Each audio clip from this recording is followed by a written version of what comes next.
Alors, je vais vous raconter une anecdote locale hein, et passée, hein, largement révolue. Et mon histoire, aussi anecdotique soit-elle, elle est quand même hautement pittoresque et puis elle est surtout révélatrice hein, de notre époque actuelle. Bon, là, nous sommes dans un bois là, que je découvre en fait. C'est la première fois que nous allons là. Bon, enfin, peu importe, nous sommes entre la Bazoge et... Enfin, pour ceux qui connaissent, hein, et la Bazoge, je ne sais même pas d'ailleurs. Enfin, bref, peu importe. Alors, il ne s'agit pas d'ici, mais là, je pars de la forêt de Mézières.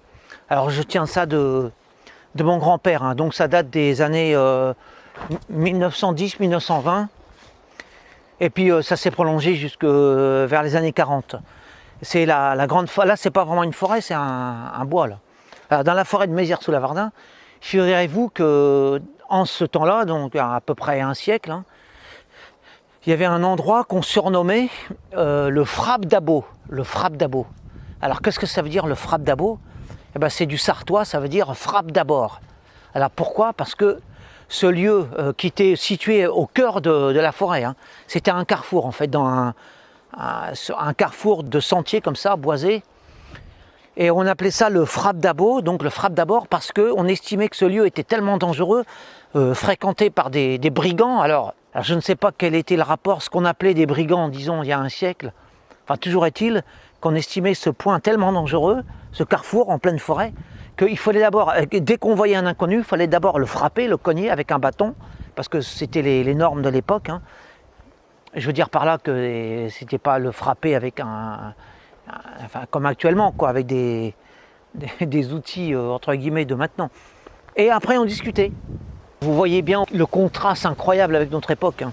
C'est-à-dire que bon, bah, ça n'a plus rien à voir, hein. C'est un autre monde, un univers complètement autre, ne serait-ce que déjà par l'outil, enfin l'arme utilisée. Hein.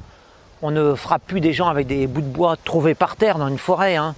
Et le genre d'insécurité qu'on pouvait croiser au cœur d'une forêt n'a rien à voir avec l'insécurité d'aujourd'hui qu'on peut voir dans les banlieues. Hein, le contexte n'était pas du tout le même, l'état d'esprit, les mentalités et puis les armes à portée de main. C'était vraiment gentil à l'époque hein, par rapport à ce qui se passe actuellement. Parce qu'aujourd'hui, vous pouvez vous promener en pleine nuit au cœur de la forêt, il ne vous arrivera jamais rien, hein, à part croiser des sangliers ou des cerfs. Avant, l'insécurité, elle était dans l'imaginaire. L'insécurité, elle était située au cœur de la forêt. Et puis, il s'agissait de règlements de compte à coups de bâton, c'est-à-dire à coups de volets de bois vert. Il n'y avait pas d'effusion de sang et puis ça restait bon enfant, quoi. Hein. Si on peut dire un bon enfant, parce qu'à l'époque, pour eux, c'était sérieux. Pour eux, c'était vraiment l'équivalent d'aujourd'hui de ce qu'on appelle l'insécurité, en termes de ressenti. Ils ressentaient la même chose, mais sauf que ça se passait dans un autre contexte, hein, un contexte sylvestre, voilà, un décor tout autre. C'était pas du tout comme aujourd'hui avec les tags. Hein, vous avez des tags partout, alors ça c'est vraiment sordide, c'est glauque, c'est crasseux, c'est complètement déshumanisant, mais là avant, vous voyez, il y avait une dimension encore humaine, une dimension fabuleuse, hein, comme dans les fables. Voilà, c'était mon anecdote, elle est toute simple, mais elle est quand même révélatrice hein, voilà, de notre siècle.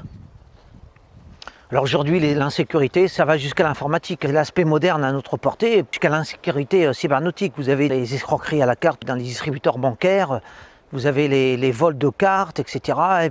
En plus de l'insécurité physique, en plus de ce qui peut se passer dans le RER, dans le métro, dans les quartiers malfamés de Bobigny, parce que moi je cite, hein, de Saint-Denis, etc., parce que je connais un peu quand même. Ne serait-ce que par le décor.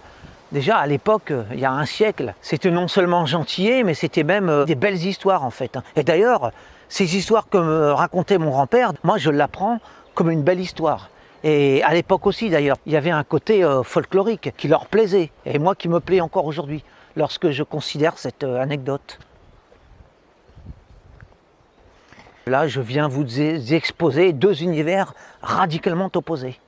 Et c'est la France à quasiment un siècle de distance. Voilà, c'est un constat triste, malheureux constat des choses, de l'évolution des choses. Alors moi, l'insécurité durant un siècle au cœur de la forêt, moi j'irais tous les jours, hein, j'adorerais ça. Hein. Aller à la rencontre d'inconnus comme ça, croiser un visage nocturne, pas savoir qui est, et puis se poser des questions, être dans cette ambiance de mystère, cette ambiance de fable. Bon bah ça c'est un vrai bonheur en fait. Hein. L'insécurité considérée selon cette époque, bah aujourd'hui c'est ressenti comme un bonheur, hein, comme un vrai plaisir hein, en fait. Hein, c'est comme le petit chaperon rouge quoi. Hein. C'est le délicieux frisson de la rencontre terrifiante en pleine forêt.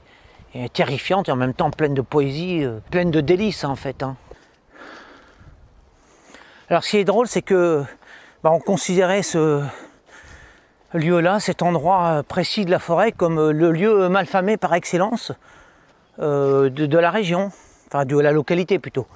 Comme aujourd'hui on considère certains quartiers de Saint-Denis, de Bobigny comme des lieux hautement dangereux. C'était des univers clos, des univers locaux qui étaient vraiment très délimités et c'était des microcosmes en fait. Hein. C'était vraiment aux dimensions même pas du canton, carrément du village. Ça n'allait pas plus loin que les frontières du village. C'était suffisant, les gens étaient dans un univers à part entière.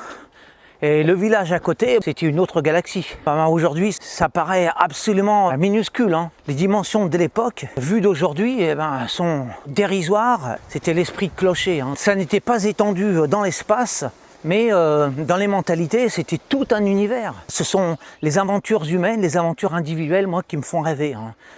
Surtout à cette époque-là. Une époque où on n'avait pas besoin d'aller à l'autre bout du monde pour se forger dans des repères. C'était le microcosme local, c'était le village, hein, voire une partie du village, et c'est là que tout se passait pendant toute une vie. Hein. C'était l'aventure d'une vie. C'était pas seulement l'aventure d'une saison, d'une semaine, d'un jour. C'était vraiment des existences entières que se déroulaient là avec leurs petites aventures qui étaient perçues comme de grandes aventures. Je viens de découvrir une belle souche qui me ferait un beau vaisseau spatial. Hein.